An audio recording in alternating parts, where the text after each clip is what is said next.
السلام علیکم ناظرین، خبرنامہ ٹی وی کے ساتھ میں ہوں حمزہ احسان۔ ناظرین، پاکستان پیپلز پارٹی کا 57واں یوم تاسیس پورے پاکستان میں بھرپور طریقے سے منایا جا رہا ہے۔ اسی والے سے آج PWD میں بھی ایک گیدرنگ کا انعقاد کیا گیا۔ میرے ساتھ صدر حمک UC حمک سردار مصطفیٰ صاحب موجود ہیں، ہم ان سے گفتگو کرتے ہیں۔ سر، سب سے پہلے تو آج کا دن پیپلز پارٹی کی تاریخ کا ایک اہم دن ہے، اس حوالے سے کیا کہیں گے؟ بسم اللہ الرحمن الرحیم۔ میں سب سے پہلے آپ کا شکریہ ادا کروں گا خبرنامہ نیوز کا۔ دیکھیے، آج پاکستان پیپلز پارٹی کا یوم تاسیس ہے۔ آج سے 57 سال قبل میرے قائد شہید ذوالفقار علی بھٹو جو فخر ایشیا تھے، انہوں نے ایک جماعت کی بنیاد رکھی، ایک ایسی جماعت کی جس نے حقیقی معنوں میں عوام کی ترجمانی کی۔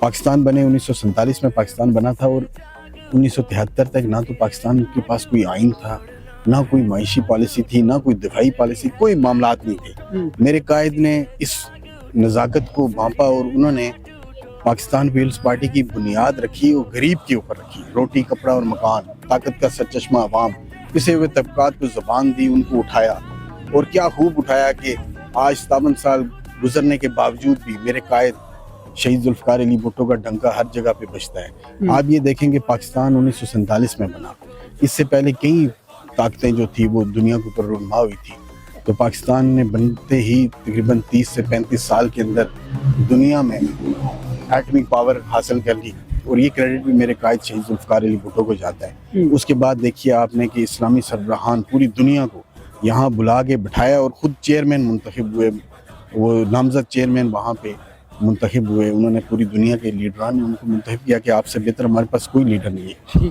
اس کے بعد دیکھیں آپ کے قادیانیوں کا مسئلہ تھا، 90 سال سے چلا آ رہا تھا، کوئی مائیکا لال اس میں ہمت نہیں کر پا رہا تھا، تو میرے قائد نے سرخرو کیا اپنے آپ کو۔ اچھا سر، اس میں تو کوئی شک نہیں ہے کہ پیپلز پارٹی کی اس پاکستان کے لیے، چاہے وہ آئین کا ہو یا قادیانیوں کا، لازوال قربانیاں ہیں، اس میں کوئی شک نہیں۔ اس وقت جو پاکستان پیپلز پارٹی کی موجودہ قیادت ہے، آپ سمجھتے ہیں کہ وہ شہید ذوالفقار علی بھٹو کی روایات، ان کے نظریے پر پورا اتر رہے ہیں؟ دیکھیے، لیڈر جو ہوتا ہے نا، وہ اس کو اگر مس پلیس ہو جاتا ہے، وہ اگر ختم ہو جاتا ہے، اگر اس کے بعد کوئی لیگیسی سنبھال سکے تو پھر اس کی عظمت کہاں جائے گی۔ جو شہید ذوالفقار علی بھٹو کے بعد ان کی بیٹی نے، جو 1980 کی دہائی میں جب دیکھیں خواتین اس ملک میں، آج بھی کوئی خاتون باہر نکل کے 10 بندوں میں بات کرتی ہے تو ہمارا کیا پوائنٹ آف ویو اس کے لیے جاتا ہے؟ تو اس نے آج سے 40-45 سال قبل اس ملک میں اپنے قائد کی، اپنے باپ کی پارٹی کو سنبھالا، اور کیا خوب سنبھالا کہ دنیا میں آج بھی کہیں خواتین کی بات آتی ہے تو میری قائد کا پہلا نمبر آتا ہے، اور انہوں نے اس کو بہترین انداز میں چلایا، اور آپ نے دیکھا کہ دونوں کا کیا، باپ بیٹی کا کیا حال کیا۔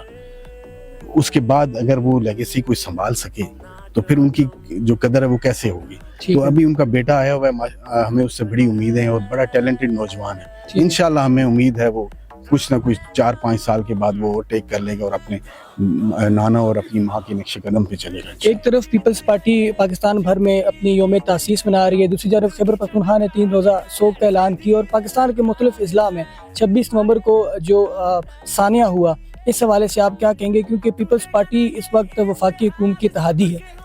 چھوٹی سی میں آپ کو ایک بات بتا دوں نا کہ آج بہت ساری باتیں کی جاتی ہیں کہ اتنے لوگ وہ جنازے نہیں دکھا سکے۔ دیکھیے، میں خود کارکن ہوں، اور میں کبھی بھی کسی کارکن کے لیے یہ نہیں کہوں گا کہ اس کے ساتھ جو ہوا وہ اچھا ہوا۔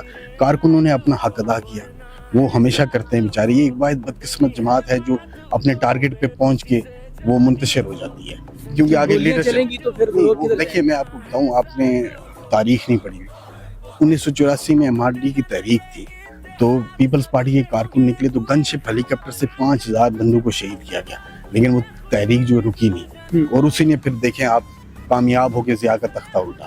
تو بات یہ ہے کہ یہ گولیاں چلنے سے، دیکھو جو انقلاب کے لیے نکلتے ہیں وہ سر پہ کفن باندھ کے نکلتے ہیں، وہ کشتیاں جلا کے نکلتے ہیں، انہیں پھر یہ جانوں کے نذرانوں سے کچھ نہیں ہوتا۔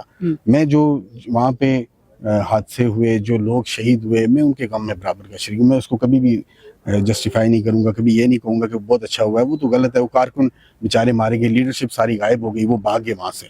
تو یہ سوالیہ نشان ان کی لیڈرشپ پہ ہے، وہ جواب ان کو دینا چاہیے۔ علی امین گنڈا پور صاحب وہاں سے غائب ہو گئے، آج وہ کس منہ سے سوگ منا رہے ہیں؟ چلیں، آخر میں آج اس دن کے مناسبت سے اپنے جالوں کو، اسپیشلی پیپلز پارٹی کی جو کارکنان ہیں، ان کو کیا میسیج دیں گے؟ دیکھیے، میں سمجھتا ہوں کہ پاکستان پیپلز پارٹی جیسی بہترین جماعت اس جیسا بہترین منشور کسی کے پاس بھی نہیں ہے. کارکن آج دیکھیے جو ایک گیپ آیا پیپلز پارٹی کا 2008 سے, پیپلز پارٹی عوام کی جو ایک رومانس تھا نا اپنی لیڈرشپ کے ساتھ, وہ محترمہ شہید کے بعد وہ ختم ہو گیا.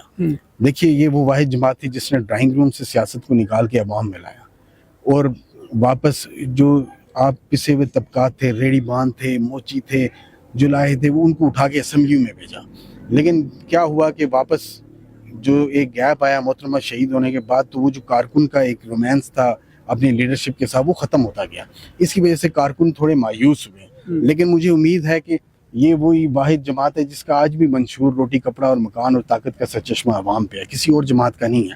اس نے جو ہی اپنے منشور کو ہینڈ اوور کیا تو یہ واپس اپنی جگہ پہ اٹھائے گی.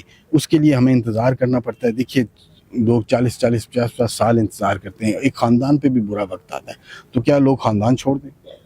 انتظار کرنا پڑتا ہے اچھے وقت کا. ہم بھی انتظار کر رہے ہیں. انشاءاللہ پاکستان پیپلز پارٹی واپس عروج پہ آئے گی, اور اس ملک کے دفاع کی ضمانت ہے پاکستان پیپلز پارٹی. آخری سوال سر, پاکستان پیپلز پارٹی کا ایک نظریہ ہے, ایک سوچ ہے, لیڈر جو ہے اس کو فالو بھی کر رہے ہیں, لیکن وہ لوگ جو کبھی آپ کے سیاسی حریف ہوا کرتے تھے, جن کے بارے میں آپ طرح طرح کی باتیں بھی کرتے تھے, آج وہ آپ کے ساتھ کھڑے ہیں. آپ نہیں لگتا کہ آپ کو نہیں لگتا اس وجہ سے پیپلز پارٹی کو نقصان پہنچے گا؟ دیکھیے میں آپ کو ایک بات بتاؤں نا, ملک جب آپ جو آج ملک جس کنڈیشن میں ہے, پہلے کبھی اس معاملات میں نہیں تھا. جب دیکھیے 70 میں ملک 2 لخت ہوا تو بھٹو صاحب نے تمام جماعتوں کو بٹھا کے ان کو اپنے ساتھ چلایا, متفقہ آئین دیا, ہر کام جو کیا وہ متفقہ کیا.